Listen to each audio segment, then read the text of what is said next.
I was going to tell you what the three topics that I came up with to set up our show for the Bucks on Friday night. So definitely join us for that Friday night. But we have two series for the Milwaukee Brewers. We have the Brewers in Detroit against the Tigers, and we have the home series with the Toronto Blue Jays, which just ended. So we're going to get into it. And let's talk some basketball before that, and then we'll talk baseball. Welcome to another live episode of the Wisco Fanatics Show, where we discuss the Packers, Bucks, Brewers, Badgers football, and basketball from an optimistic perspective. Wisco Fanatics is brought to you by Cardboard Legacy, Wisconsin's most complete sports card shop. Buy, sell, grade, and consign all at their location in Oshkosh. All right, we are back on another Wisco Fanatics Wednesday like we do.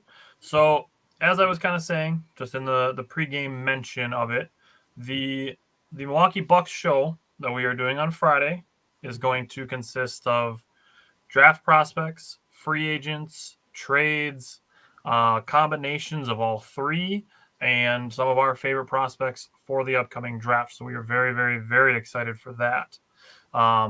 Now, today, we are going to just kind of set up a few things as far as the Milwaukee Bucks are concerned that don't quite fit in that exact, structure of how the things that we're going to talk about on Friday are going to go. And so the first thing that we need to talk about is Drew Holiday, again, unfortunately. So we, again, need to have this conversation. We've had it before. It annoys us when it pops up again just because we've had this conversation so many times. What's up, Reggie? The two things, honestly, that I wanted to say was, one, the Bucks did not trade Drew Holiday to Boston. So they didn't allow Boston to get Drew Holiday. All these, honestly, I'm seeing in Bucks groups are like this one site called Basketball Genius, and then this one other thing where people are posting from like mainstream media things where it's like, I can't believe the Bucks let the Celtics get Drew Holiday, and I can't believe the Bucks let the Celtics trade for Drew Holiday, and I can't believe they let that happen. It's like they traded him to Portland. Mm-hmm. They got Damian Lillard. That's bottom line. Mm-hmm. So that's one. That's one thing. Second thing with Drew Holiday. I posed this question to Jake the other day after we had the conversation again. And what I came to was, if you have complained about wanting Drew Holiday to have been kept, then you can't have wanted Mike Budenholzer fired. If you wanted Budenholzer fired but Drew Holiday kept, this is going to sound mean, but you're a hypocrite. Their timelines exactly coincide. They won the championship. They both underperformed the next two seasons in the playoffs. They were both very good in the regular season, underperformed in the playoffs, and then they were let go at the same time in the same offseason. Yep. So you want to get your thoughts out of the way on this, and then we can have real discussions. Yeah. So I'm just going to double down on that last point. I'm going to freak out. I've been seeing so much dumb shit. We have Damian Lillard. I paused for a reason because I want people to let that sink in. Having Damian Lillard is fucking awesome, dude. Like, straight up. It's awesome. Now, was it a little bit underwhelming to a certain extent? Maybe. But could we also have had unreal expectations? Yes, 100%. Both things can be true. There was no way in hell, we didn't take injuries into consideration. Nobody knew the off the court stuff that Damian Lillard was going through. So I mean, listen, man, there's a lot of stuff that was going on, a lot of stuff that went against the Bucks. That for them to be in the position they were in, honestly, that shows a lot of mental toughness for them. Yep. And we still have Damian Lillard, so that's still like a thing. We didn't like rent him for 1 year. And you know what? If the Celtics go on and win one, but we're playing hypothetical here. If the Bucks go off and run 2 or 3 in a row, are we going to be talking about, I wish we still had Drew Holiday? Or are we going to be talking about how Dame and Giannis are going to be in discussions for best duo of all time? Those are the discussions we're going to enter if they run 3 straight. Okay? Because there's not a lot of duos that have done that. Now, and also Giannis is going to start getting into some GOAT conversations. But right. That's a hypothetical, like I said. Now, I saw a post that was talking about how Drew is one of the best off-ball movers in the entire league, and it's sad that Milwaukee didn't figure it out. Guess what? The guy that was in charge, his name was Mike Budenholzer.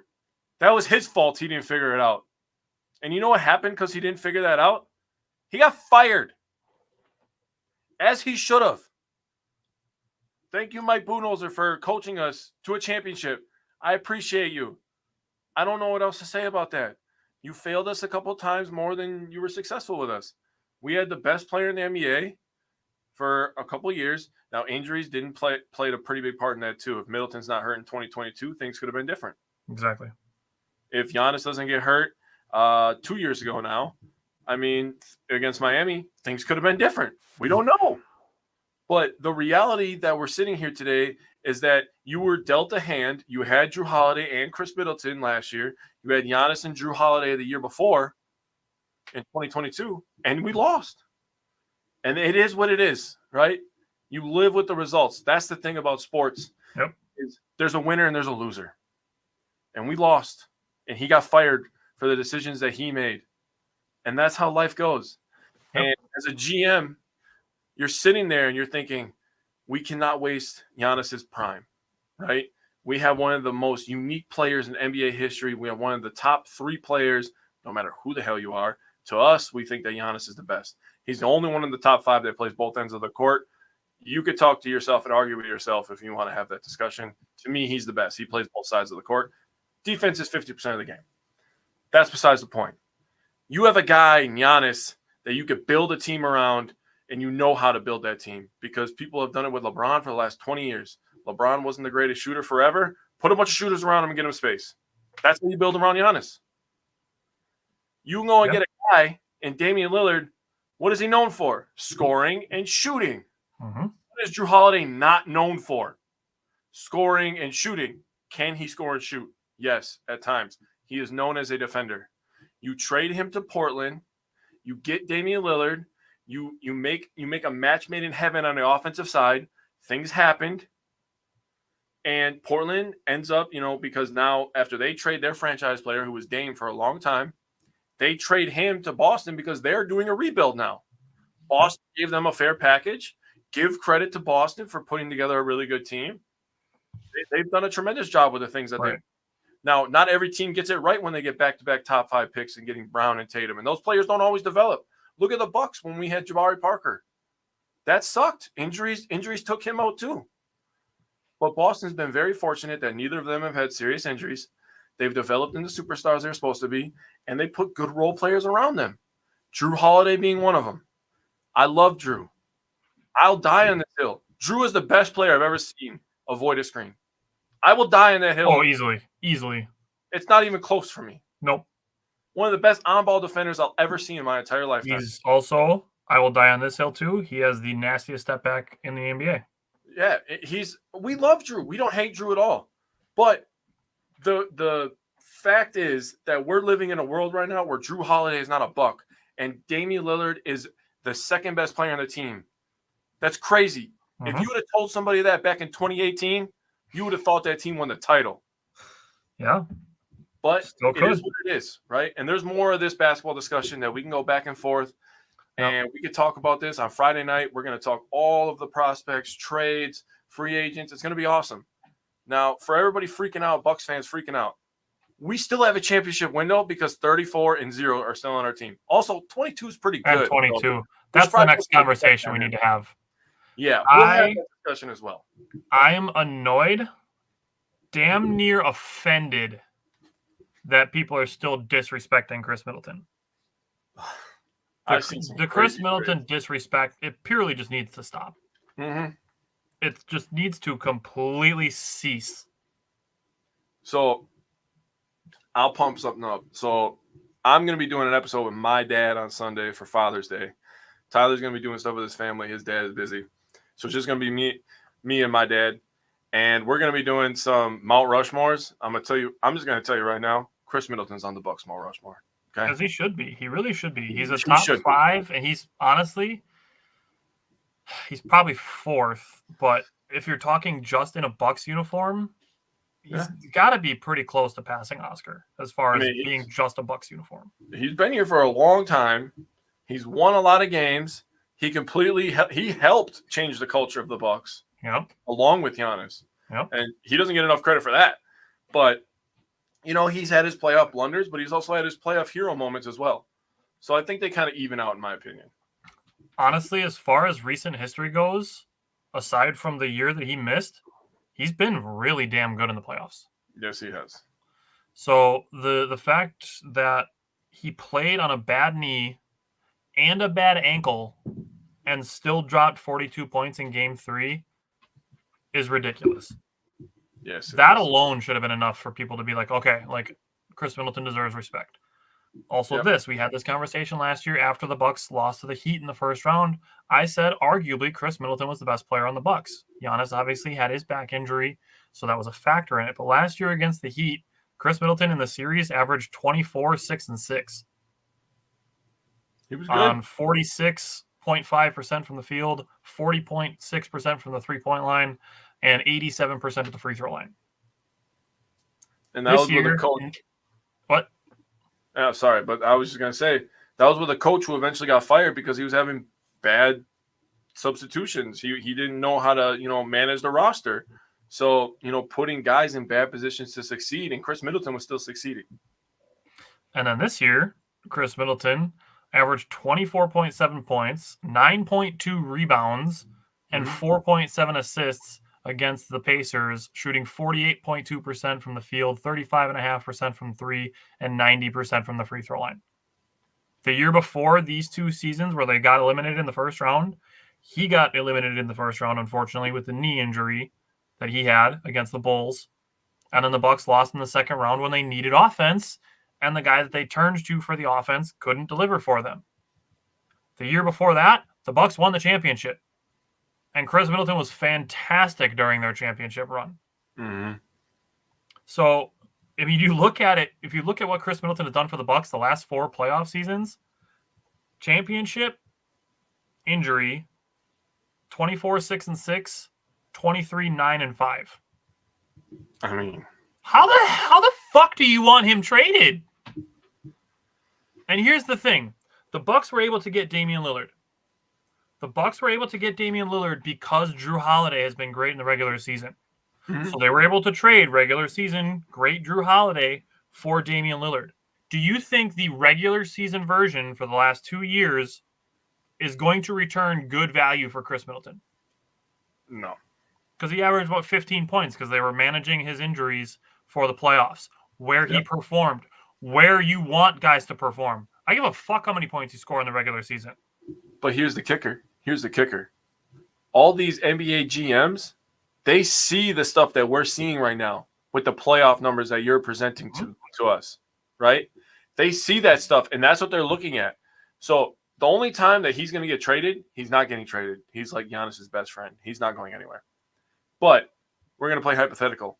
The only way he's getting traded is if a playoff team that needs a guy that's a tough shot maker and taker, that's the team that's going to trade for Chris Middleton because that's exactly what he is. Oh, by the way, he's already on one of those teams. So why the hell would you trade him? You're not going to find many better third options, if any. Bro, let's talk about Reggie's comment real quick. Hold on. Let's wrap this up first because that's the last topic. Okay. Steve said, wasn't Chris a throw-in piece when Milwaukee got him? Yes, he was. He was a throw-in the Brandon Jennings, Brandon Knight deal. Yep. And I agree. He doesn't get enough credit for it. He does not get enough credit for how much he's improved over the course of the years. He was the first G Leaguer to ever make the All-Star game.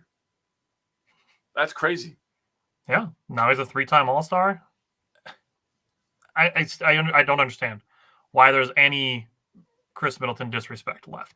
Yeah, I don't know. It doesn't make sense. Especially for all the people crying that Giannis didn't play. Giannis didn't try to play over his injury. You know who did play through his injuries? Chris Middleton and Damian Lillard. Michael asked how old is Middleton? Has Brooke made a decision? Brooke has. I haven't heard anything to the contrary. Like Brooke's planning to be back. He's got 1 year left on his contract. And Middleton his birthday is the day before mine. I believe he's going to be 33. He is going to be 33 this year. And it is the day before yours.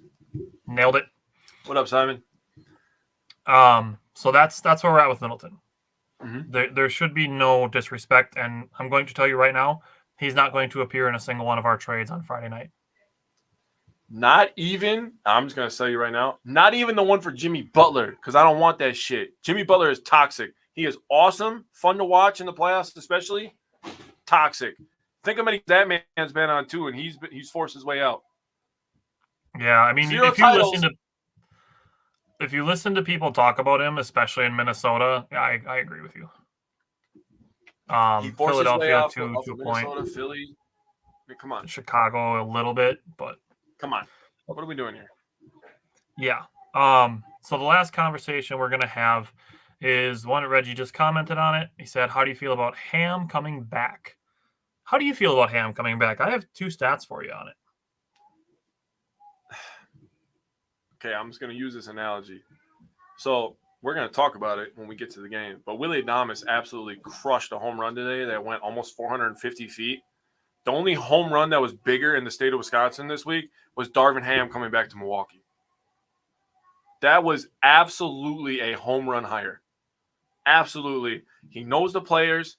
He knows how to push Giannis's buttons. He knows how to get the guys going. He was here with the championship year. The vibes, Tyler, what are they? The vibes are what? Immaculate. They're immaculate. Absolute home run hire. Brad asked, how long can Giannis last in the league with his skill set and the way he plays? 20 years. I could see mid-30s for sure, like at least 35. And I wouldn't underestimate Giannis's work ethic to say that he can't become just essentially a low-post big man later on in his career and just be less transition. He could literally have a 20-year NBA career easily. No doubt in my mind. He could essentially be Hakeem Olajuwon for the last 6 years of his career. Dude, seriously. He could just be a guy that grabs rebounds, plays defense, and be a dump down option on offense. And scores in the low post. Yep. That's it. That's all he has to do. Now, he's not always going to have the quickness and the agility, off the dribble. Yep. But, he can adjust his game as every single player in NBA history has had to do when they get older and they don't have blazing speed and 40,000-inch verticals. Honestly, like, some people don't like the player himself, and I get it, like, whatever your preferences are to you, but there's currently an active player who Giannis can just follow his plan of how adjusting your game, adjusting your diet, adjusting your workouts, adjusting your season, adjusting your maintenance to extend your career to a very long point. While we're on this real quick, he can do whatever the hell he wants. If he wants to play for Greece, he could do that. Yeah. Stop being mad at him. That's such a dumb thing to be mad at him for, because he's going to be playing basketball somewhere. Dude, he's not going to not be playing basketball. Exactly. He has to play basketball to get better. What are we talking about? You want him to be a lumberjack? He's going to be sitting at home in bubble wrap all summer if he's not playing basketball for Greece. Jesus. He's going to be on the basketball court. He's going to be scrimmaging with his teammates. He's going to be playing basketball. He's going to be doing all the things he does in the season, in the off season, probably harder. I got to tell you guys something. This might be a secret, but if he runs drills, they're going to be basketball drills. Like, that's insane to think about. That's crazy, right? So if you take that and you multiply that by 1 million and play a competitive game, you can improve on things that you want to improve on. That's kind of how that works. Reggie enjoyed that. Okay. So you brought up that Darvin Ham was on the championship coaching staff. Mm-hmm. That he was. The Milwaukee Bucks were the 6th offense that season and the 10th ranked defense in net rating that season for defensive rating and offensive rating. The following year, the Milwaukee Bucks went to the 3rd offense and the 14th ranked defense. Okay. So that's potentially figuring a little bit of things out on offense and not figuring out as many things defensively. Mm-hmm. And they still had most of the same roster. the thing is that, when we talked about it when Doc got here, right? Doc was put in a really tough position. Mhm. So now Doc was in a tough position. He's going to get a full off season. Mhm. Now you bring a guy in who's familiar with these guys, Mhm. knows how to push their buttons, knows what this guy needs, this guy needs, this guy needs. What this guy does on Tuesday, he takes a nap at 4:00, right? Ham's going to know that because he was with these guys and he's had conversations. So now you just get to accelerate everything that Doc Rivers needs to figure out because you now have a guy in the building who's been there and done that. Yep. That's why I'm thinking, dude, this absolute home run hire, dude. True. Yeah, and on top of the hardest schedule, that's fair. Yeah. And he was put in a really bad spot. I mean, and then the media didn't make it any better, with the Dame Giannis thing, and then it's whatever. But I'll tell you, revenge is going to be sweet, dude. It's going to be so sweet. Yeah. And obviously we've seen the last 3 seasons in the playoffs that health is a very important thing. It's not hard to see that. So obviously the Packers have taken it very seriously this offseason. I think the Bucks are going to do the same. I agree. Okay. Anything else you want to say on the Bucks? I love the Bucks, and I can't wait to have just a Bucks only episode. Oh, dude, Friday night is going to be so awesome. Milwaukee Bucks fans, seriously, Friday night, 8:00, draft prospects, free agents, and trades. The way that we're doing our draft coverage, as far as the Bucks are concerned, you will not see it anywhere else the way that we are doing it. So everywhere else that's doing Bucks draft coverage, they're going to be like, oh, it's going to be like player spotlight or Bucks mock draft for this player or this outlet. The Ringer said the Bucks are going to draft this guy. Like, you're not going to see like the range of prospects where the Bucks are at 23 and 33. It's going to be different than anywhere else you see it. We are breaking it down by role, not by position. So we're looking at 3-and-D, floor spacing, bigs, buckets, defensive specialists, backup point guards, and a special 6 category that's going to tie into one of the other categories with trades and free agency. Then we're breaking down our free agents the same way. And then we're going to talk about combinations of prospects and free agents and then discuss some trades. So Friday night, I cannot wait. It's going to be so fun. And it's going to be awesome. It's going to be a ton of info. I cannot wait for Friday. So do 2 things. 1, bring yourself. 2, invite your friends with you. And this is a bonus one. Reggie, a little secret for you. We just planned all our Packer content for the offseason. So we'll have some dates for you soon, man. But we're excited for the Packers too. But the Bucks draft is coming up. So we're going to be excited about that first. So let's get into it, man. Man, Friday night's going to be so fun. Yeah, it is. All right, let's switch to baseball mode. So give me your Milwaukee Brewers power pair and underrated performer from the Tigers and Blue Jays series. All right, so my power pair, my position player for power pair, I picked Bryce Terang, soon to be first-time All-Star. My son is bringing me my drink, so gracias de nada. Thank you very much. He went 7 of 23, 5 runs, a double, a triple, 3 RBIs, 2 walks, 2 stolen bases, and only had 5 strikeouts. So that's a mouthful, but that's what Bryce Terang does. And when you're an all-star, you do a lot of things. So 304 average, which was second on the team this week. 360 on base percentage, also second on the team this week. A 435 slug, which was third on the team this week. And a 795 OPS, also third on the team this week. So Bryce Terang, tremendous. And I didn't even have to mention the great defense he plays, which, I mean, honestly, if you watch the Brewers the last couple of years, they have young guys who are fast and play defense, okay? Yeah. They're awesome. A bunch of them. For my power position pitcher, I picked Colin Ray. We got to put some respect on this guy, man. He pitched one time. He had a quality start, got a win. 7 innings, 3 hits, 1 earned run, which was a home run. And it was an anomaly home run because it was to a guy that never hits home runs. 4 Ks and 0 walks. So absolutely tremendous game from him. Now, I wanted to tell you some stuff about Colin Ray, why we have to put some respect on him. He's tied for first in innings pitched on the Brewers team this year. On a team that's been injury-riddled all season, he's tied for first in innings pitched. So he's eating up as many innings as physically possible. Second on the team in wins, only behind Koenig, because for some reason every time that guy pitches, he gets a win. First in ERA, second in strikeouts, and second in WAR for pitchers. He's one of our best pitchers. Yeah, there's no denying it. Point blank period. We've went over it a million times that Colin Ray has been thrown into the gauntlet.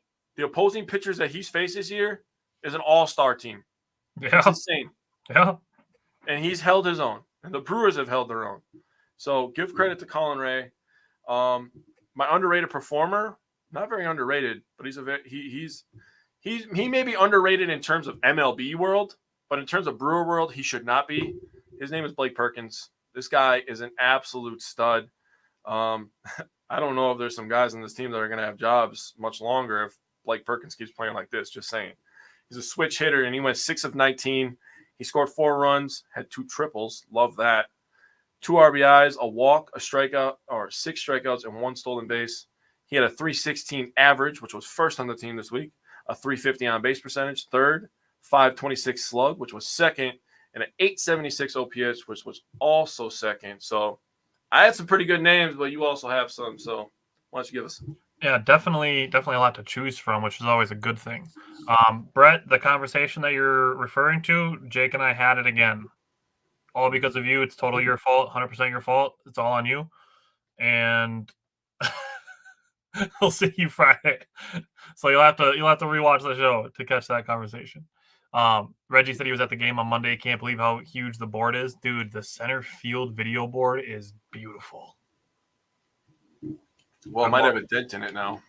It's probably going to have a dent in it, yeah. Which ties into his other comment that he said it's fun to see the Willie haters quiet down. Give him a day. Okay, my power pair pitcher, I have Tobias Myers. He pitched two gems in the last week. Friday and today, 14 innings pitched combined, only 4 hits, 4 walks, 1 earned run, and 9 strikeouts in his last 2 outings. Uh-huh. I can't wait. I'm going to pat myself on the back today when we talk about today's game. So just keep that in mind. I'm coming to pat myself on the back when we get to today's game. Okay. My power position player, I'm with Jackson Churiel. Time to give the kid some love. He's been very, very improved in the month of June.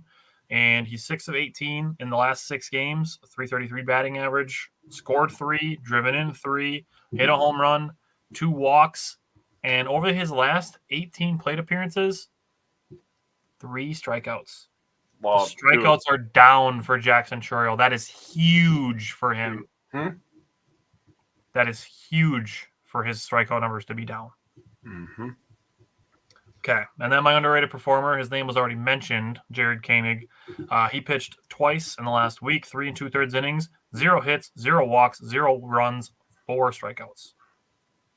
Underrated stud. Very underrated stud. So many underrated studs in this Brewers team.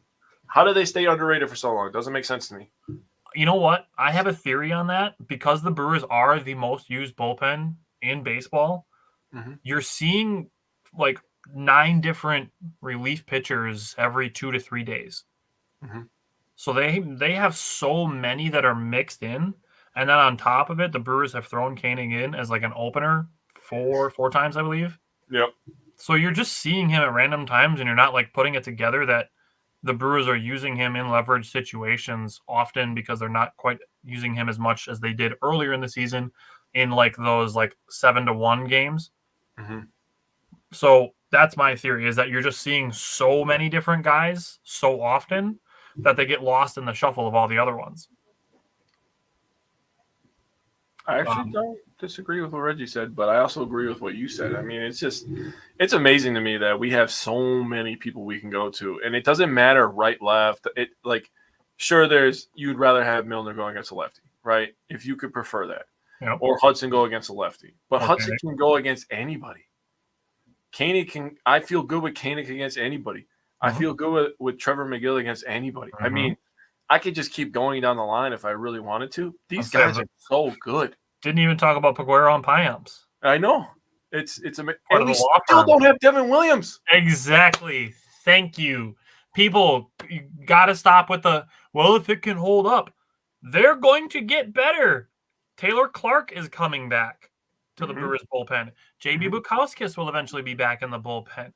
Jacob Junis, D.L. Hall, Joe Ross. These guys are all coming back to the pitching staff. So there's reinforcements coming. Reggie said the only thing I'm scared about is bringing all of our studs up early from the farm. Depending on how it happens, like a guy like Jacob Mizorowski is a hot name because he's one of their top prospects. So he's a hot topic of the Brewers need pitching help. Call up their top pitching prospect. I want to let him get his feet wet in AAA. So I'd move him from AA to AAA today. I could be fine with that. And I would be okay with him getting a debut from the bullpen, kind of how the Brewers did with Peralta and Burns. They brought him in as bullpen guys very, very late in the season. Yeah. I'd be okay with that, but I'm not in a rush. Michael wants him up. Michael wants him up bad. I want to see him too, but I think they're doing okay. I agree. I agree with what Reggie's saying, and I don't want to bring everybody up right away. And Mizorowski is definitely the hottest name. I would leave him down there for this year. If he's a September call up if he goes up to AAA sometime soon and he's a September call up, okay, fine. Yep. I'm fine with it. Yep. And the thing, Reggie, that people aren't understanding, and I just said I don't understand how all these people stay underrated. I don't understand how the Brewers keep pumping out all these guys. So if we get rid of our studs out of the minor leagues, and everybody's worried about we're not gonna be able to sign this guy, we're gonna have to trade this guy. We're gonna trade this guy for this guy who's gonna turn into an all-star in 2 years. Okay, that's just how it works. Just or like in the Packers, first right? year. You're a big Packer guy, right? The Packers always draft linemen, and one always turns into an all-pro. It is what it is, okay? Yep. We always have a quarterback. We always have an offensive line. Just deal with it. The Brewers, they get prospects. They develop them better than almost anybody, honestly. We can't pay for people, so we have to do it the old-fashioned way. Yep. And God damn it, we're good at it. Huh. All right, let's go to Friday. The first of the two Tobias Myers pitching gems. Now, Tobias Myers gave up a leadoff single and then retired 24 of the next 27 batters and did not allow a single hit after that. That's where Tobias Myers went. Single, pickoff, 24 of the next 27 retired, and the only 3 that reached were on walks. Hell yeah. Nobody got to second base. He threw 100 pitches through 8 innings. He was fantastic on Friday night. And I'm still going to keep the thing in my back pocket that I'm going to pat myself on the back for. But first things first, I want to say Vinny Rattino commenting from the Bally broadcast saying Bat Murphy's quote on the team is to compete with freedom. Love that. I love that so much. Love that. So Reese Olson, the Tiger starter, was originally in the Brewers bullpen. He was traded for a relief pitcher who will not be named because he was really bad. Originally in the Brewers organization. On the season, opponents were batting 202 versus his changeup. His changeup's really good. 202 against his changeup. The Brewers in this game hit 571 on his changeup. You know who had the better changeup? Myers. Yeah. Myers had the better changeup that day. Man, it was so good. So the Brewers had 4 hits on 8 total changeups. He was giving up 235, and the Brewers batted 522. Thanks. That, and then Blake Perkins, you mentioned his 2 triples on the week. Those were his first 2 career triples. Yep. In the same game. Yeah. And both times that he was on third base, Bryce Turang drove him in with an opposite field single. Yeah, that's just... There's your 2 guys in action. Spoiler alert, we're going to talk about them in today's game too. Yeah, we are, because they're and then this is the Brewers' 9th game of 10-plus runs. I'm so happy you're keeping track of that now, dude. They're 1 away from their 2023 total. The Brewers need 1 more game this season to match the number of games they had of 10-plus runs from last year. And we have 99 more games to go. And people are still concerned about the offense.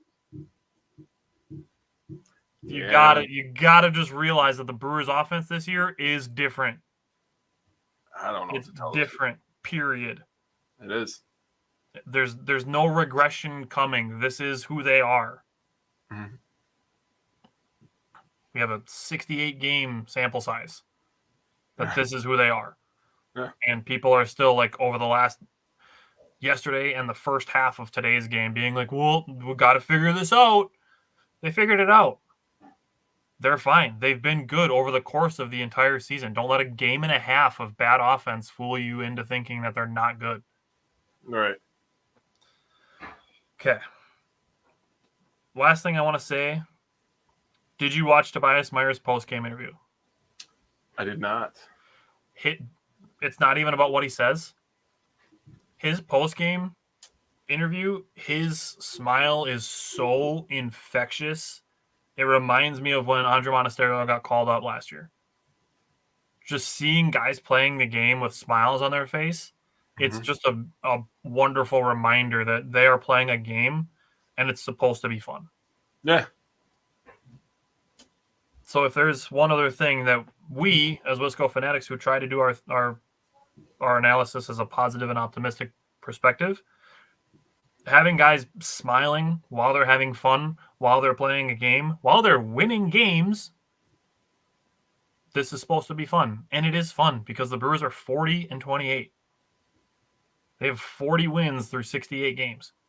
They're already halfway to the total of what people thought they were going to win in 162. And we are 14 games away from the halfway point. 13 games away from the halfway point. That's crazy. So this is who they are. They are a winning baseball team. There's no crash down to earth coming. In fact, it's probably the opposite given the fact that they're going to have so many guys coming back from injury. Yeah, don't the Brewers have like a 99.8% chance to make the playoffs? I think I saw that. It depends where you look. Yeah, I think I saw that today. Baseball Reference probably has them at like 99%. But if you go to like Fangraphs or somewhere else, it's probably like 69%, which is still pretty good. Reggie said, can I just say this team feels like the Packers? Everyone doubted them, but they're firing on all cylinders. So And they're full of young players. Yeah.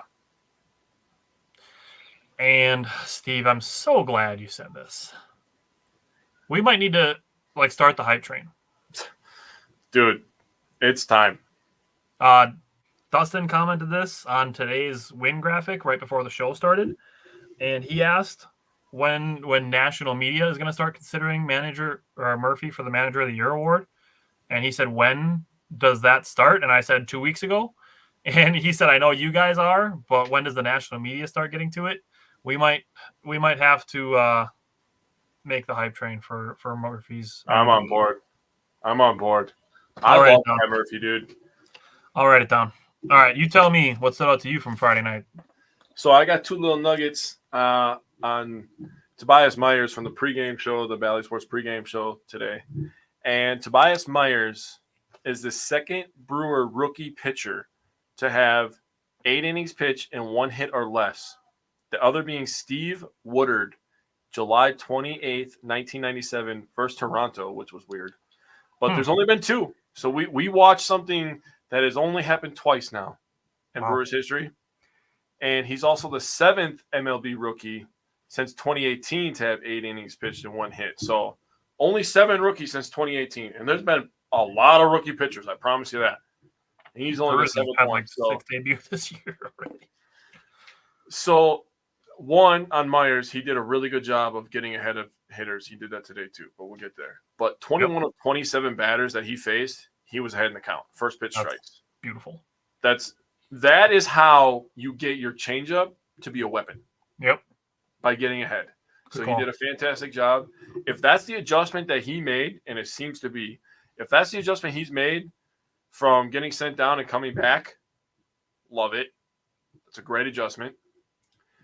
Other thing that stuck out to me, Bryce Turang 4 for 5, 2 RBIs and 2 runs. This was his first 4-hit game of his career, actually. Yeah, so tremendous. And before I get into another sidebar, Perkins and Yelly had 3 hits each. Obviously, we talked about Perkins having the 2 triples. Ortiz, Turang, Contreras, and Perkins all had 2 RBIs each. Frelick also had an RBI. Brewers were 6 for 13 runners in scoring position, so those are all great things, right? Yep. Now, I want to talk about Bryce Turang getting recognition for the All-Star game. And the thing that's going to be tough is a guy like Nico Horner, who's got a couple Gold Gloves. I know, trust me, I agree with you. But the Cubs, who I just saw a stat, have the worst record in the National League since May 27th. They have the worst record in the National League. They have a guy, Nico Horner, who has won a couple Gold Gloves, and he has the name recognition, who's going to get a lot of votes in a shitty city of Chicago. And he absolutely should not get in the All-Star game over Bryce Terang, but I think that he will get voted in over him, and Bryce Terang will be an addition later. But we as Brewers fans, I'm saying this to you guys, we have to do our job. I vote every day. I go on there, take a couple minutes, I vote all Brewers, call it a day. Even Jake Bauers every once in a while. I go crazy. But I go crazy, I vote all Brewers, call it a day. Just do it once a day. We need to do our part because Bryce Terang deserves name recognition. Okay? So let's do this thing. All right? Michael, before you go to work, you better vote Brewers. Okay? I really want to get that word out there because Bryce Terang deserves this, dude. Yeah. He is absolutely balling. But we can move on to game 2. Michael, hope to see you Friday night. Yeah, the thing I will say on Bryce Terang is he should be second place in the National League. Ketel Marte for the Diamondbacks is an absolute monster. He is. So it should be Marte and then Terang. I'm with that. Okay. Anything else you wanted to say from game 1 before we go to game 2? Game 1 was fun. Game 2 also fun. But let's do that one. Okay. What's up with you from game 2? So I came away from this game thinking like, God damn it, man. We have all these injuries with our pitchers. Freddie's getting put into this position to be a ace, which he definitely is an ace. I don't care what anybody says. Corbin Burns had bad starts too. Brandon Woodruff has had bad starts too. Ben Sheets has had bad starts too. Okay? Freddie Peralta is an ace. Yep. He's had a couple of rough starts in a row, but he's up there battling, dude. And I think people don't understand, like, mentally how tough that is. Okay? Koenig also entered this game. He spelled Peralta, and he did a fantastic job. Tyler went over his stats before, so I don't need to tell you how fantastic he was. Anoli Cannoli gave up 1 hit. I'm seriously not calling him by his name. He, 2/3 of an inning, gave up a hit. Hudson was tremendous in his inning and a third. Piamps and McGill did their thing. The thing that I'm going to tell you is Jackson Chourio, that swing where he had the double to left where Hoskins and Perkins scored to make the game 5-4 as the Brewers had to make a comeback in this game. Mm-hmm. The swing that he put on there gave me so much confidence that he was figuring it out. That was the swing where he barreled that thing up. He weighted back. He was on good balance. He flipped the hips. He flicked the wrists. And I was like, oh, okay, that was different. I looked at that. I was like, that was different than the other swings I've seen this year. Even the home runs he was hitting. You know, maybe he just hit it at the right angle. That was the one where I was like, oh, shit. This might be the corner. So give him credit for that. Give the Brewers credit for coming back. If we get to the top of the first here, let's pick it up here. Yelly single to right. Terang ends up scoring. The Brewers are up 1-0 in this one. Between the bottom of the first and the bottom of the second, the Tigers scored 4 unanswered runs. You know, Peralta was getting beat up a little bit. All the runs that the Tigers scored were all on singles.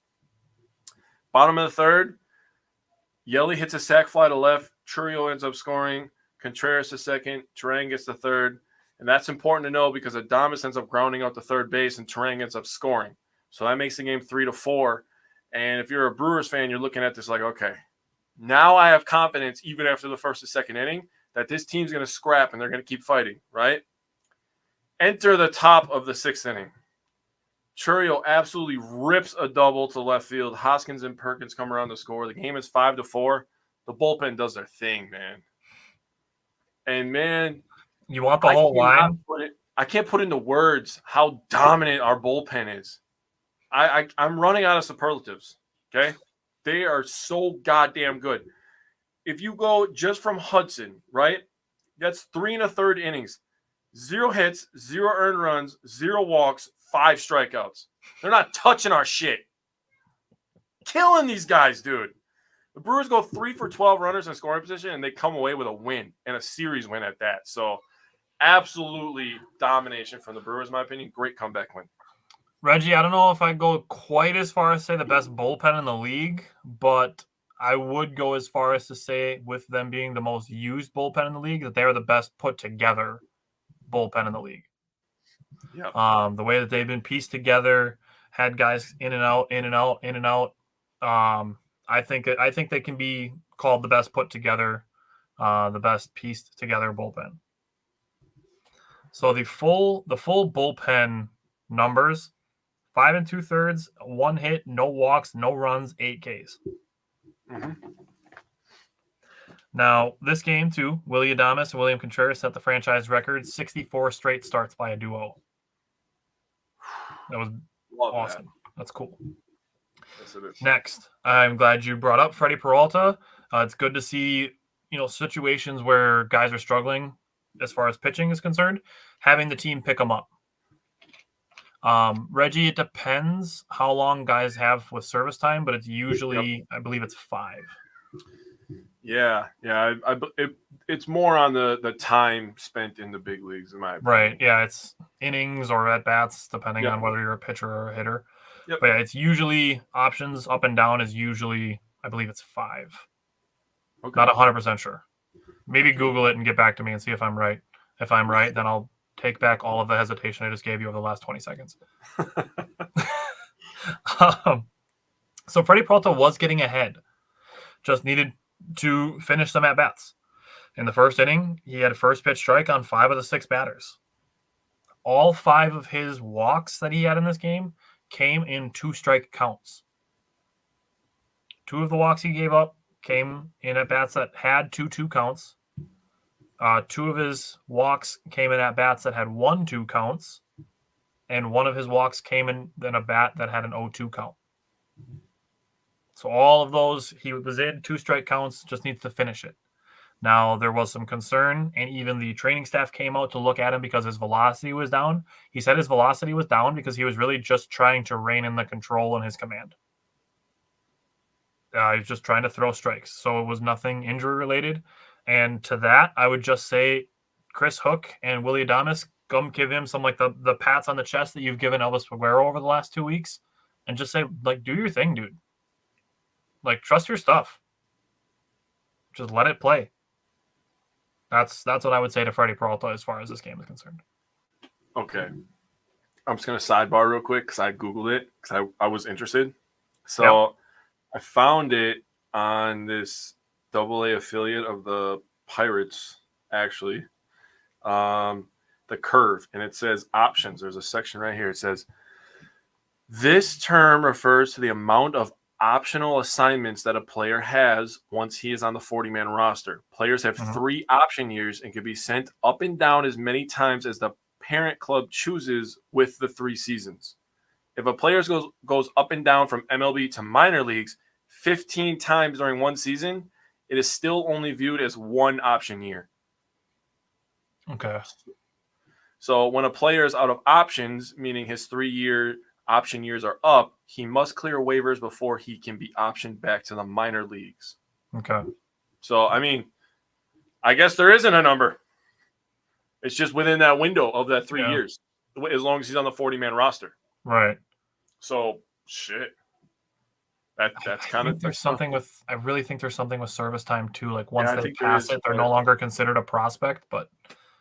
Yeah, they graduate, they say. They graduate. Right. They graduate from prospect status. Yeah. Okay. I will... Reggie, I'll look into it more because I'm not 100% versed on it. So I'll do that. The other 2 things, you brought up Churio. Great for him to get the big hit. And I think you're on to something with him turning a corner.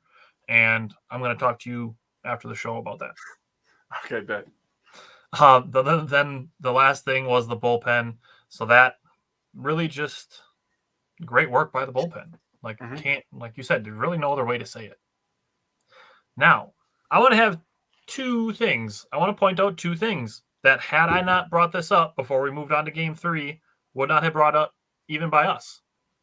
They obviously weren't brought up by the fan base because it's one of those things where if the opposite doesn't happen, they don't get brought up.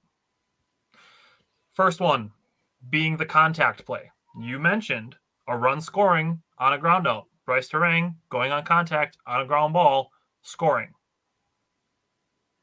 It worked. People only complain when it doesn't work, but they also don't give the adequate credit when it does work. Weird how that works. here I am giving credit for Bryce Durang scoring on that play. Mm-hmm. Second, the 5th run that the Brewers scored was on, what's up, James? Was on the Jackson Chourio double that you're referencing. Blake Perkins was on first base. Mm-hmm. Scored from first base on that double. Nobody's singing the praises of Jason Lane. Except me. You can go to my tweets on Saturday, and you will see in all caps that I tweeted out, great send, Jason Lane. That credit needs to be given if you are going to throw insults at him when somebody gets thrown out at the plate. Mm-hmm. Because again, if being aggressive worked 100% of the time, everybody would do it. So we need to give credit when they're doing aggressive things and they work. Yeah. Just as much as people want to be mad that they're being aggressive when they don't work. We need to give the credit when the aggressive plays work. Spoiler alert, today's game. Oh, we're going to have a discussion.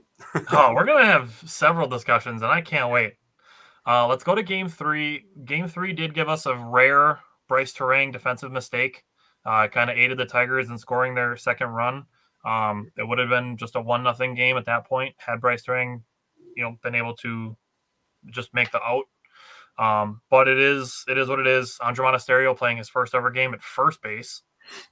Did a good job to stay with the play for the third out. Kind of a hard hit ball at him. Good job there. Tariq Skubal is a stud. Jake likes fastball changeup combos. His fastball changeup combo is tough. Yep. Really tough. Uh-huh. Also, he threw the fastest pitch of his entire life in the third inning of this game. So, an already good pitcher, like throwing his best stuff, like you just dust this one off. Like, good job, Detroit. You saved yourself from getting swept at home. Yeah, pretty much. We'll take the series win and go back to our place. Yeah, we'll gladly go back to Milwaukee. So that, and then the Tigers giving the Brewers a taste of their own medicine with 2 strikes. It was happening against Freddie Peralta, obviously, like I mentioned, with the walks. Just the Brewers getting a taste of their own medicine from the Tigers by 2-strike damage. So that's really what my main things were from the third game. So, Game 3. Yeah, I don't know why I need to have this conversation, but I do. But I feel like Bryce Wilson has earned the right to have a stinker. Okay, he's been pretty reliable. Ate a lot of innings in some bad situations for us the last couple of years. Played multiple roles. He's a throw-in starter right now. So I mean, dude, that's another thing that we didn't even talk about. I'm thinking out loud is like our bullpen can get better with Wilson going back there. True. He's a guy that can face righties and lefties as well. So he's earned that right. Hobie Milner has something going on, man. He's been getting knocked around a little bit, but he'll figure it out. Maybe he's just tired or something, but maybe he's not getting enough work. I don't know. Maybe he's used to pitching back-to-back days, but he'll figure it out. Herget did a nice job in this one. Bowers pitched in this one, but it is what it is. Like you said, I think your description of dust the hands off and we'll take the series win back to Milwaukee perfectly sums this one up. It is what it is. I don't know why I feel this way, but I feel like the Brewers are bad on Sundays. I feel like they're bad with bases loaded and bad on Sundays. I think there's a way that I can look it up. I'm not 100% positive if I can find this or not. So don't hold your breath because I'm not positive. For some reason, I don't remember them winning a lot of games on Sunday where I'm just like, dude, what the heck? Like, even at home, like, they'll win the first 2 games Friday, Saturday, and then they lose on Sunday. It's like, damn, man. Like, I know they lost on Sunday. I got it. Are they bad on Sunday? They, on Sundays, are 8th in batting average, 8th in on-base percentage. Okay. 20th in slugging, so they don't hit home runs on Sundays, apparently. I just want to know the wins. In general. I need the wins. It doesn't give me the win totals. It gives me games played. It doesn't give me record, though. I know they don't be winning lots of games on Sundays, man. I know that for a fact. That's not just my feelings, man. I got to see. All I can tell you is that they've played 11 games on Sundays. I can't tell you what their record is. I don't think it's very good. That's all I'm going to say. And Reggie agrees with me. It's tough on Sundays. I know they lost at least like 3 of the last 4. Yeah, I got them. But, that's just me being picky because I want the sweep every once in a while. But I'll take 2 out of 3 every single time. I'm chilling, honestly. Yeah, that's all we ask for. We say it all the time. Yeah. All the time. Just win 2 out of 3. Just win 2 out of 3. Reggie said, as long as we take series. If you take 2 out of 3 every single series, you'll win 104 games. I like winning. So we keep saying, take 2 out of 3. Yeah. 2 out of 3. 2 out of 3. Obviously, you're going to sweep some. You're going to lose some 1 to 2. You're going to get swept. Those things are all going to happen. Yeah. But if you're just consistently winning 2 out of 3, you're going to be in a good spot. In basketball for a long time growing up, I always thought as a basketball team, you should probably aim to try to win 50 games, right? 50 and 32 should be the goal because then you're giving yourself a chance at the playoffs at that point and a middle seed. And baseball, I feel like you should aim for 90 wins. Like if you win 90 games, you have a very good chance to make the playoffs, especially with how they've expanded them now. Especially if you win 90 games, you aim for 90 wins. You're going to give yourself a chance. Brewers are 4-7 on Sundays. 4-7. See? It's not just my feelings. I knew it. I was like, bro, they're bad on Sunday. I don't know what it is. So they're on base percentage and their average are okay. They just need extra base hits and wins. Okay. So, speaking of taking series, let's go to the Blue Jays series. Let's go to game 1. What stood out to you from game 1? So this is freaking wild. So Colin Ray pitches 7 innings, right? He's the second Brewers pitcher to go 7 innings in a game. Yeah, he was. That's by far the least amount in Major League Baseball, by the way. Oh yeah, but it both happened within the same week for us. That's crazy, bro. I was like, what? Nope. Yeah. Oh no, he's the third. He's the third one. He's the third. Second one in this week. Second one of the week. Second one of the week. Sorry. Third total. I'm wrong. Either way, that's insane. So he goes 7 innings, 3 hits, 1 earned run. Yeah, he's awesome. Piamps has an inning, McGill has an inning, and they give up 4 total hits to the Blue Jays and 1 stuck baseball bat in the netting. That was hilarious. Dude, that's the thing get about the baseball. hell out of here. Is that seriously what you just said? You just said that was hilarious. That was hilarious. Right there. Oh, I see it. Stuck in the net is hilarious. Dude. Just reading word for word out of my notebook. Dude, that's the thing about baseball, and I wrote this down. That's the thing about baseball is it gives you the most awkward shit that you didn't think was possible. Like a bat getting stuck in a net. What was it, 2 innings, 3 innings? At least. And then you got players from the away team, the Blue Jays in this scenario, throwing stuff at it, finagling it out with a hook, and then the hook gets stuck for a second. It's just like, are we watching a baseball game? What is going on right now? Are we watching a game show? Yeah, dude, the crowd was really loud when that fell. Oh, you were They were saying that during the game. They're like, the dude that was batting was so confused why the crowd got so loud. Oh, yeah. It was 3 innings. Okay. But I was like, what is happening? But that was awesome. Let's focus on the game here. So Adames had 2 RBIs in this one. Churio had 1. Adames is up to 45 on the year now. I was more focused on the bat. I don't blame you. That doesn't happen every day. Reggie was there. He was. So the home run that I was talking about that Ray gave up was to Kirk, and that guy never hits home runs, but that was a really good swing by him, and he blasted that baseball. Churio then in the bottom of the 3rd ties the game at 1 with his own solo shot. That was a fantastic at-bat. I'm sorry to interrupt you, but that was a great at-bat by Jackson Churio. Oh, it was. No, absolutely. Interrupt if you have something better to say, because I don't always sound smart, and you always do. So make me sound smart. Okay, great. Just gonna stop there. So what I noticed. Well played. We get to the bottom of the 4th here now, and Adames was like, you know what? Tying it was fun, but we should definitely have the lead. Hits his own homer to left center, crushes it 4-17. We're not trading him. Get over it. The Brewers are up 2-1. Okay. We get to the bottom of the 6th. Adames then hits a sac fly to left field. Turang, who got on base via the walk because he didn't have a hit in this game, ends up getting all the way to third base, scoring off the sac fly. Brewers are up 3-1. The bullpen did their thing, and the Brewers end up winning. And you come away from this game, and you're thinking, like, the Brewers are going to win, like, 95 games this year, and nobody's going to talk about us all year long, and we're just going to be in the playoffs again. And Craig Counsell's going to be sitting on his couch in Chicago. I don't want him living in my state. I know he still lives in my state. I'm not that dumb.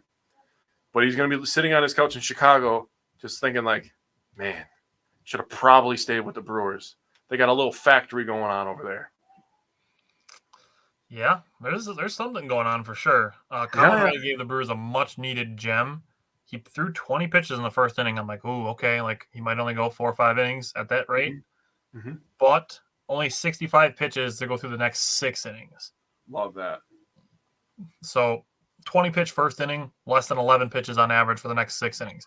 His cutter and sinker were fantastic, very effective. Reggie, that's true. Money can't always buy happiness. Money also can't buy championships. So there's that. True.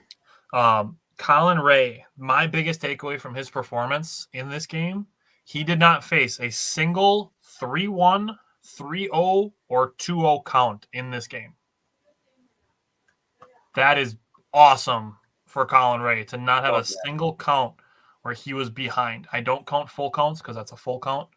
Yeah. Versus being behind in the count. No 2-0s, no 3-0s, no 3-1s. Got it. Love it. The top of the first, also, there was a 1-out double in the top of the first inning. Willie Adames, smart play to see the runner going in front of him. It's a horrible base running mistake by Toronto. A ground ball to the shortstop, and you're trying to go from second to third base. He was out by a step and a half. That was a good recognition by Willie Adames to make that play. Yeah, that was terrible base running. That is horrible. That's one of those baseball has a million of them. Unwritten rules. That was one of them. You don't do that. Don't run in front of the ball. Nope. Now, you brought up already the way that the Brewers scored their third run of the game. That insurance run is important. Mm-hmm. Now, obviously, they ended up winning 3-1, so they could have won 2-1. But for the Brewers to go from being up 2-1 and Christian Yelich having a really ugly strikeout, he had 2 really bad pitches that should not have been called strikes against him. It was the second strike and the third strikes that were called against him. Not good. Very bad calls. And then Willie Adames delivered the sac fly. That sac fly was in shallow left field. Yes, it was. That's a pretty close play. And maybe 4 players maybe on the Brewers are scoring on that play. Yeah. I can think of 3. I'm thinking 4. I got Blake, Churio, and Trang. I would throw Yelich in there just because I trust him in any base running situation. He's a pretty smart guy, so that he's kind of a fringe guy. But yeah, I mean, obviously when we get who am I thinking of? Garrett Mitchell. Thank you. You knew I was blanking, and you knew what I was thinking. If we get him back, he's 4 easy. So So that great hustle by Bryce Turang on that shallow fly. The speed kills. Yes, it does. And he followed that with a nice snag in the top of the next inning. Jumped up in the air, snagged one out of the air. Dude, did you see? God. So I follow this guy, and his name, he's like a big Tony Snell guy. He's like kind of a parody account for it. Oh, and okay. He added the Brewers. He said, I'm gonna need him jumping to the roof with a cape on. Did you see that tweet that the Brewers made? Oh man, I was like, yo, that's funny. Yeah, that's awesome. And he also made the game-ending play. That was a good play to make in the top of the ninth. That was a good job. Mm-hmm. The last thing I want to say on pitching, Colin Ray, if you count the bunt single followed by a ground into a double play in the 5th inning, the top of the 5th inning, if you count that as like retiring players in order because you still face the minimum number of batters, that would be 15 straight that Colin Ray retired after giving up that solo home run. Love that. Then Yoel Payams, he's back on track. His slider looked really good. He only faced 1-2-1 count. And then Trevor McGill was not behind any batters. The Brewers as a team only threw 7 pitches behind in the count as a team. Wow, that's impressive. They threw 106 total pitches as a team, Mm-hmm. threw 7 pitches behind in the count. That's only 6.6% of the total number of pitches that they threw in this game. Wow. Big fan of that. Pitch from ahead in the count. Yeah. So game 2, this was yesterday's game. We got the debut of Carlos F. Rodriguez. Got to have the distinction, because in a couple of years we're also going to have a Carlos D. Rodriguez in the outfield. So we're going to have Carlos F. and Carlos D. In our team. But Carlos Rodriguez wearing the 00 is fire. I love it. Yeah. Rocking the 00. That's the same kind of vibes you were talking about earlier. They're immaculate, dude. Immaculate vibes. And in the City Connects, bro. Oof. Chef's kiss. That hits hard. Yeah. It's a really random thing to be excited about, but I'm here for it. Yeah. Okay. So the first batter he faces becomes his first strikeout of his career. Love that. Top of the second inning, first batter he faces in the second inning, also a strikeout. And great job for him to limit the damage in the third inning to just 1 run. Sorry, second inning to just 1 run. I think with maybe some different defensive positioning, this could have been even less than 1 run, obviously, 0 runs. But to go through that and only give up 1 run and then make a great escape in the third inning with a leadoff single, a walk, and a 1-out single to get a strikeout and a pop-out with the bases loaded, that was great work by Carlos Rodriguez. So his debut may have been short, but there were definitely good things to take away from it. For sure. Then Willie Adames, another nice defensive play to end the first inning, helping out his young pitcher. Loved that.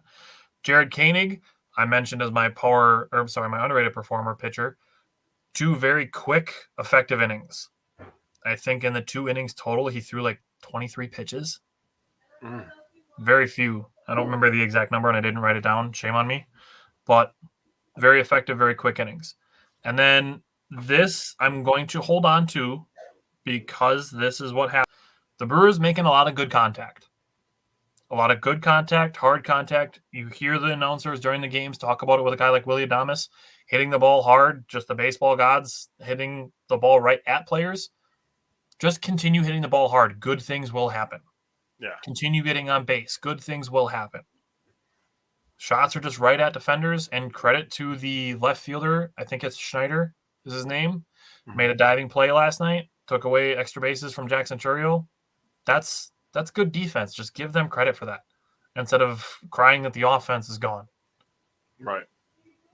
So those were my main things from last night's game. What stood out to you? So I'm glad you brought up the 00, because I'm like a jersey number weirdo. And I follow this account, and it's called MLB Jersey Numbers. And they said Carlos Rodriguez will wear 00, last worn on the field by right-handed pitcher Curtis Laskonski in 2001. So, I mean, that's pretty crazy. Something that happened since 2001. Now, I need to remind everybody, like myself, who's a grandpa, 2001 was a long time ago. Okay? That was a long time ago now. We were little kids when that happened. Now we have little kids. So that was a long time ago. That's valid. Also, the Brewers, they got shut out in this game. There's no secret. It's the 3rd time this year they've been shut out. So that's not an alarming number. 68 games in, and they've been shut out 3 times. It's going to happen. Last year, they were shut out 16 times. That was the 2nd most in MLB. So they'll be fine. They're scoring 10 runs in a game, way more than they're scoring 0 runs. So I have absolutely no worries. We're at you said 3 shutouts through 68 games. Call that like 40-ish% of the season. So they're on pace for like 8 shutouts. Yeah. So half as many as last year. So I have to let you in on the next part of this that I'm going to say. The Braves have been shut out 9 times already. Oh, I knew they were struggling, but yikes. 9 times. I just already. Ferris Bueller, where he's like 9 times. Yeah, that's pretty alarming.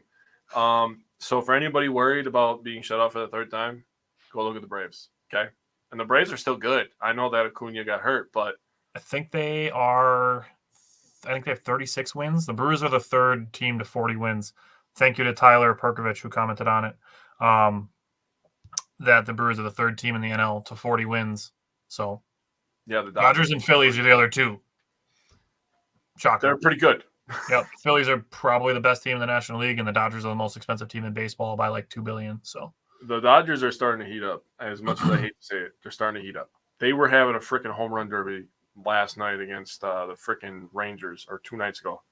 Freaking home run derby. It was terrible. Reggie, did you just use the word points for baseball? I was just gonna let it go, but you know what? It's fine. It's fine. It just makes me think of when we used to play poker with Brandon Reeser would call his chips coins.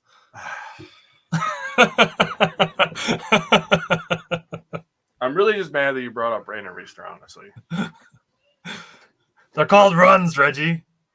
Hey, Reggie, you good, guy. You good. We're just giving you a hard time.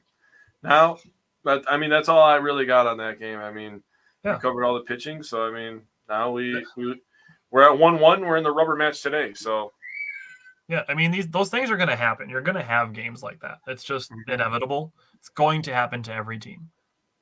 yeah. And I'm glad you knew what the stats were as far as this year and last year on shutouts, so I could do some quick, not exact math to show that the Brewers are going to be better than they were last year. 100%. The regression is not just like waiting behind the corner, ready to jump out and scare you. Like, it's not. That's seriously, that's how people are acting. That's how they're acting. Tell me I'm wrong. You can't tell me I'm wrong that people aren't acting like we're in a horror movie and regression is right around the corner, ready to stab you to death. No, I agree. It's not hiding around the corner. We're 68 games into the season. True. Friday is going to be the most fun game we have. Probably. The numbers would tell you so. But seriously, I know what you're saying, but but seriously though, like I said, the regression, it's not a situation where we need to just be like, well, I hope they can figure this out. It's like, stop letting a game and a half of bad offense fool you into thinking the Brewers are bad on offense. by the law of averages, which we brought up a bunch of times on this show, they were going to break out. Okay, so just relax. Let's say it like this: is like you are not your slumps. Yeah. You are also not your times where you're batting 400 with runners in scoring position for 3 weeks. Yeah, you are not your slumps. You're not your soaring successes. You are the middle. That's what you are. That's why they call it average. Yep. Reggie, like we said before, series wins. So what I wanted to say, and I had this written in my notes as the Brewers were coming into the bottom of the sixth. The Brewers were out hitting and out walking the Blue Jays going into that sixth inning. Mm-hmm. The Brewers were going through a pretty brutal runners in scoring position streak. We've spent a lot of time on this show for the Brewers this season and making individual videos about how good the Brewers have been with runners in scoring position this year. Mm-hmm. They've been top 5 in a lot of categories. And it took a game and a half for people to think that was all over. Mm-hmm. A day and a half compared to the other 66 and a half games that the Brewers have played. And yes, not all of those 66 and a half have been, offensive gems. But again, the average of those 66 and a half games, where the Brewers were very, very good with runners in scoring position on average. Mm-hmm. And a game and a half, people are freaking out that everything is tumbling down like one piece of a Jenga tower was pulled out and the whole tower is coming down. Do we need to remind people that it's still June? We just had this discussion last week. First of all, it's still June. Second of all, we have a pretty big sample size on this season so far. Yep. And both of them tell you that the Brewers are going to be fine. Yes, they do. So, 2 days. It was 2 days, a game and a half. Guys just need to keep focusing on the same approach, hitting the ball hard. People are fixating on the Brewers needing the big hit, but I was focusing on the fact that the Brewers are still consistently getting guys on base. Mm-hmm. People are freaking out that they're 0 for 25 with runners in scoring position before that sixth inning. I'm focusing on the fact that they've had 25 at-bats with guys in scoring position because it means that guys are getting into scoring position. the Brewers average will tell you that, yeah, they're going to go through some streaks where they're rough. They're also going to go through some streaks where it's going to be the opposite, and they're going to hit 600 for a game and a half with runners in scoring position. And they're going to have games with 23 hits. Oh, that's already happened. Oh. So you're going to have games with 23 hits. You're also going to have games where you get shut out. These things are going to happen. So also, during that stretch of getting a bunch of guys on base, although not getting the big hit to drive them in, they also drove up the starters' pitch count. Tobias Myers threw 100 pitches to get to 8 innings on Friday. Bassett today threw 100 pitches for 5 innings. Mm-hmm. The Brewers got to the Toronto bullpen and hurt it big time. Mm-hmm. So even before they got to that 6th inning, they were doing things that were going to benefit them through the rest of this game. Just by continuing the same approach, we don't need to do all this radical changing stuff over a game and a half sample size. Agreed. Now, Tobias Myers, here's where I'm coming to pat myself on the back. Sophia Minute reported during the game that Tobias Myers, since he's been back, has spending a lot of time with Chris Hook. Oh. 2 weeks ago, might have been 3 weeks ago, but I believe it was 2 weeks ago, that I said Tobias Myers may not be Major League ready for an entire season in Major League Baseball. He's still kind of a AAA pitcher. Mm-hmm. But if it means that the Brewers needing him in the majors has him spending more time with Chris Hook, I'm okay with that. And then Sophia Minute says that Tobias Myers has been spending a lot of time with Chris Hook, and his last 2 outings have been gems. He made 1 mistake today, but threw 6 innings of 1-run ball, only 3 hits, and 1 walk to go with his 4 strikeouts. Dude, how good is Chris Hook at pitching, coaching pitching? He is the head scientist of the pitching lab. He's got to be in the top 3, bro. The way that the Brewers have churned out pitchers in the last 5 years since the Brewers brought in Chris Hook, I don't think you can say that there's a better team at developing pitching. If you look at starters, bullpen, and system, I don't think you can find a better one. We've had a couple relievers of the year, more than a couple. We've had a few, sorry, and we've had a freaking Cy Young. On top of all these guys that are just getting let go, for no reason, and we bring them in and we make them valuable for a month, 2 months, 3 months. Yoel Pyle was an hitting guy last year, a high leverage guy, and he was a throw-in a trade. Think about that, dude. I mean, you look at all of these guys. Like Colin Ray was pitching in Japan 2 years ago. Man. You just continue to go through all of the guys that the Brewers have that have been relievers and starters that are like, oh, damn, these are really solid. Brian Hudson was traded to the Brewers for a 20th round pick because the Dodgers were going to DFA him. Because Yamamoto or whatever. Yeah, Yamamoto. To sign Yamamoto, they were going to DFA Brian Hudson. The Brewers were like, we'll give you a 20th round pick for him. They're like, yeah, sure. Take this all-star pitcher. Yeah, just calmly, quietly been probably our second best reliever. At least. He's top 2 for sure. Mm-hmm. So I don't think in the last 5 years you can find a team that's developed better pitching. I agree. So that with Tobias Myers, he was fantastic. Can't say enough good things. The bullpen, they did get a little shaky in the 9th inning.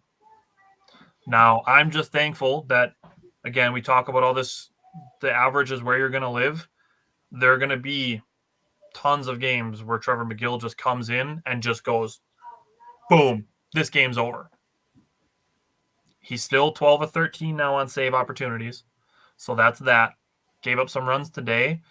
If that's going to happen, which it's going to happen, nobody's going to go the entire season and not give up runs.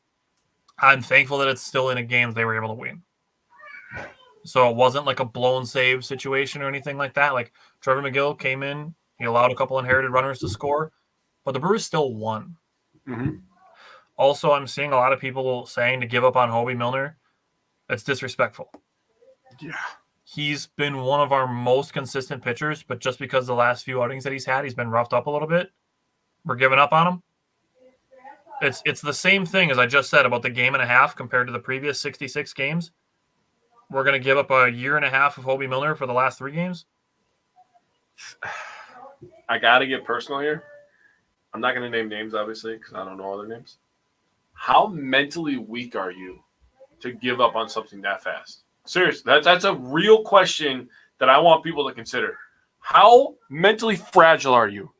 Are you shitting me right now? And if you're that mentally weak with sports, imagine how you are raising your kids to not be mentally strong. The exact label to put on it is recency bias. That's a real discussion people need to have with themselves. Mm-hmm. That's why we discuss it on here. But take it from sports to life. Be like, am I letting very recent things, the small recent things, affect me more than the entire body of work of whatever it is? Yeah. That's the conversation that needs to be had. And we'll have it when we can give the examples as far as sports are concerned. So I think the Brewers with runners in scoring position is a good example, and I think Hobie Milner is a good example of recency bias. That's how you should feel about recency bias. Temper tantrums. Okay, Reggie asked the question, how do you feel about Ashby? He's got options, so I understand why he was sent back down right after pitching really well. The last major league start and the 2 of his last starts in AAA were very, very good, so that gives me hope. They've been working on his command in AAA, and he was very good when he came back to the big leagues. So since his shoulder injury, his 3 best appearances that he's made have been his most recent 3. Yeah, so I know I just got done talking about recency bias, but again, if you're looking at the sample size, Ashby doesn't have the last year and a half of pitching really poorly. He's got like a month and a half of pitching poorly, and now he's got like 3 weeks of pitching really well. Yeah, so I mean, obviously we're gonna have to give him more time and let that shoulder get a little stronger, and consistency keep building up. But as I've said in the past, and as you have said in the past, Ashby has really good stuff. And we just got done giving, Chris Hook his flowers. So you're telling me a guy that has dominant stuff with a guy that knows how to make you dominant isn't a match made in heaven. So let's just let Ashby continue to get a little bit stronger, put him back with Chris Hook, and then let the magic happen, man. Sit back, enjoy it. Because let's not forget, Tyler brought it up earlier. Sports are fun, okay? Just have fun. Just sit back, relax. You don't have to stress out. You don't have to freak out at every loss. You don't have to freak out when the Brewers give up a home run, especially in or baseball. lose a game.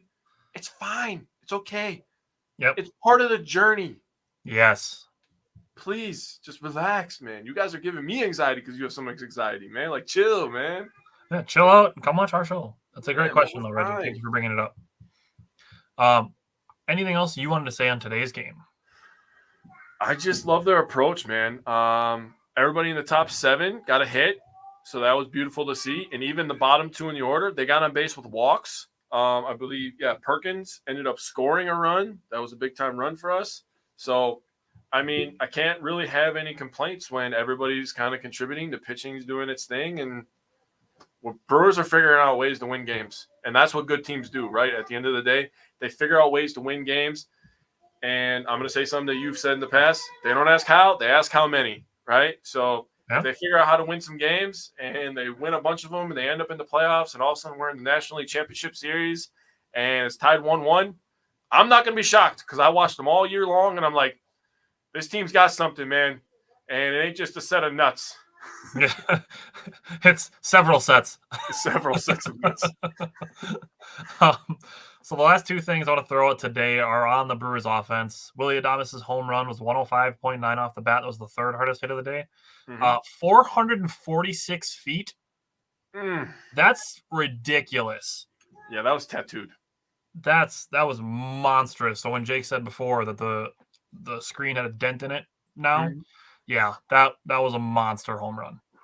Also, because I brought up the dent, it made me think there's a reason they didn't put this big scoreboard up when we had Prince Fielder, okay? Because that guy was literally denting scoreboards. There's probably a couple dents in the ceiling from Prince Fielder. Probably. And then the last thing. So I said spoiler alert before when we were talking about aggressive offense. Needs to be brought up again today. The Brewers being aggressive it worked for them. If this play had not worked out, you would not hear the end of it. Why would they do that? Why would they try that? They haven't been able to score. Why would they try doing that? But it worked. Crickets. Mm-hmm. Guess who's here to talk about it? Wisco Fanatics is. Yep. The double steal, it's not only a double steal. The Brewers did this earlier in the year with Sal Frelick, and I don't remember who was going to score at home. It might have been Bryce Durang. Mm-hmm. But they did it with Bryce Durang and Blake Perkins, the combo that I mentioned, coming back to make this happen. So you get in an ideal situation where you have two fast guys on base, and you send Durang to go and get caught in a rundown long enough for Blake Perkins to score. Blake Perkins was credited with a stolen base because he took off as soon as the throw went. So he was credited with a stolen base, and then Bryce Durang got to third on the throwing error. But the Brewers being aggressive forced Toronto into a situation where they needed to try to prevent it, and it forced them into a mistake. That is what being aggressive can do for you. So yes, there are going to be more plays where the Brewers have guys thrown out at the plate. Yep.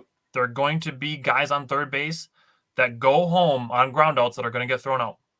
Yep. But the Brewers are going to be aggressive, and things like today are going to happen, and they're going to work. That's why the Brewers as a team are aggressive. You can't only know before the outcome what's going to work and what's not. So the Brewers are just as a team being aggressive. And the numbers on scoring runs, I think 1,000% shows that it's working through the first 68 games. So I agree with you. And this is how I thought of it, is we're talking about a sport where if you fail 70% of the time, you're considered like really good. Yep. If the Brewers are successful, I'm just going to throw on 50% of these situations, that's absolutely a win. Do it. Absolutely a win. Do it. And them being aggressive forced us to tie the game. Yep. It forced us to get the lead because after that mistake happened where they threw the ball away, Turang ended up at third. Contreras gets an opposite field hit, and Turang scores, and we have the lead. Just like that. Yep. Just like that. That's why being aggressive, you never fault effort, okay? You never fault effort. And if you think that the Brewers being aggressive and them knowing that this is their play style, if you think that doesn't have a positive effect on their mindset going into that game, you are absolutely fucking kidding yourself. Because it does. These guys are coming in there thinking they're badasses because their manager walks around like he's a badass. Oh, yeah. And this team believes. Yep. So I'm just going to enjoy it. I'm going to have fun. I expect you guys to do the same thing. But absolutely, I love the aggressiveness, man. It's fun to watch. Like Pat Murphy said, compete with freedom. And that's all you got to do. Yep. And that's what they're doing. And they're calculating it. And then they're saying, let's go compete. Let's do it.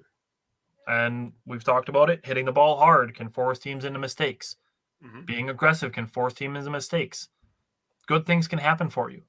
Mm-hmm. Bad things are going to happen, but it's definitely more fun. It is. To play aggressive and watch good things happen for you than to play conservative and wait for good things to happen for you. That's fair. I like it much more by going and making the things happen instead of waiting for the things to happen. Agreed. So that's fun. Like I said, there's going to be times where it doesn't work out.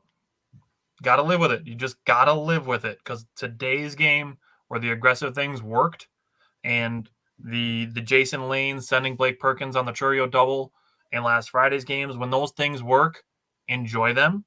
Mm-hmm. And when the things happen where guys get thrown out at home, take it for what it's worth. Take it for what it is. It's the other side of the coin. You have to live with it. Mm-hmm. Okay, so between now and next Wednesday, the Brewers have 5 games only. They have the Friday through Sunday series against the Reds at home. See if that can be their 7th straight home series win. Mm-hmm. And then they go to LA for some super late night baseball on Monday, Tuesday, and Wednesday. All 3 of those games are in the evening. So next Wednesday's game will take place after next Wednesday's show. So in those 3 games against the Reds at home and 2 in LA, I'm looking. Say it. Say it, Tyler. I know what you want to say. You want to say 4. I'm leaning towards 4. Just because I think they're gonna I think they're going to lose Monday with that travel. So I'm going to say 4-1. I'm also saying 4, and I have reasons. They're winning Friday. Good. We're cooking on Friday. Brewers are cooking on Friday. Okay. Saturday, they're winning. That's a bobblehead day. Sal Frelick is going to go crazy. It's also my daughter's birthday party. They're winning that day. Okay. Nice. Sunday, winning. They got to win a Sunday game. And Father's Day is a day to do it. Yeah. Father's Day is a day to do it. Oh. Monday, probably lose. It's okay. They got to go all the way across the country. Happens. Tuesday, win. 4-1. And I'm telling you, we own the Reds. We're going to cook the Reds. Reggie says 5. Reggie went full send. Reggie, if they have a 5-0 week and we come in with a 5-0 week, I'll love you forever. Reggie, we got to get you on the Patreon to get you on the watch parties. Yeah, come on, man. You got to hear these stats, bro. You think this is good? Bro, we centralize everything. It's super centralized, super focused. Yeah, for anybody wondering what the reference is, Jake and I have a Patreon for Wisco Fanatics. It's for watch parties twice a month. You get to pick the games that we do them for, and it's watch parties that have our own pregame and postgame shows. So we get super zoomed in on the stats. We can go through the pitching matchups and all of these numbers that we're talking about, but we can zoom them way in and talk about them on an individual game level. We just talked about an hour and a half on 6 baseball games. Imagine what we can do with 1. Dude. And I'm just telling you, we look pretty snazzy in the pre and post game show, okay? Yep. And then you get to watch the game with us. So just hang out with us and watch the game. Reggie said, promise more Packers talk than sooner. I promise you at early July, so less than a month away, we have a Packers show. Yep. And then in August, we're going to have 2 Packers shows, and then it's football season. And Reggie, I put together some pretty cool videos with the schedule. So I'm going to be releasing those in July. So you'll have that to look forward to. We have an episode. We have a couple episodes in August. I mean, we're going to put a preseason game on the Patreon. Yeah, that's what I was just gonna say. Yeah, we're gonna put a preseason game as an option on Patreon for August if people want to get nuts and watch a preseason game with us. But Reggie, you can't vote unless you're registered, man. It's just like voting for the president. Except I wish we were president because we'd be much better. But that's besides the point. But we're the president of this show, and we're the president of Wisconsin sports in our opinions. So come join us, man. Bring your friends, man. We want all the opinions. We like to be pointed out on the spot. We like looking stuff up. We want to be smarter. We want to make you smarter. We want to watch the games with you. So come join us. The Patreon is a way for us to get to a point where we can monetize the show to a point that we can do this every day. That's the goal, and that's what the Patreon is going to allow us to do the more that grows. So. Yeah, and then, the day that I get to do this every day for my job is the more my girlfriend gets to yell at me about it. So I'm really looking forward to that. Oh, nice. Really good for you. Love that for you. I love that for me too. But yeah, I mean, just again, it's that we keep saying these things. Like, imagine what we can do if we have more time to devote to it. Yeah. And I promise you, we are already putting a lot of time into it. Yeah. So the more time that we can put into it, the more quality content that we can put out, and the more often we can do shows and stat videos and graphics and watch parties and pregame shows. Like, the more stuff like that we can do, with the more that we grow. So anything that you can do to help us grow, we appreciate. And we say it often when it comes to things like the engagement on our posts. We see how much there is, and we appreciate that. And that's because we have such a great following. Mm-hmm. It's not overly large. We have a pretty decent sized following. There's others that are larger. But I think with us prioritizing the quality and the perspective of which we are doing our stuff, I really appreciate the following that we have, because I think the quality of it is so high. Mm-hmm. So with that, I will see you Friday for our Bucks show. Prospects, free agents, trade ideas, combinations of all 3. Definitely tune in on Friday night with lots of information for the Bucks. So, Reggie, never apologize for spamming the chat. No. Comments are good things, and that helps us. So that's why we do the show live. That's what the show is live for, so people can comment on it. So, Reggie, we'll see you Friday night. Everybody else, also see you Friday night, and we'll be live at 8 o'clock. So we'll see you then. Go Bucks, go Brewers.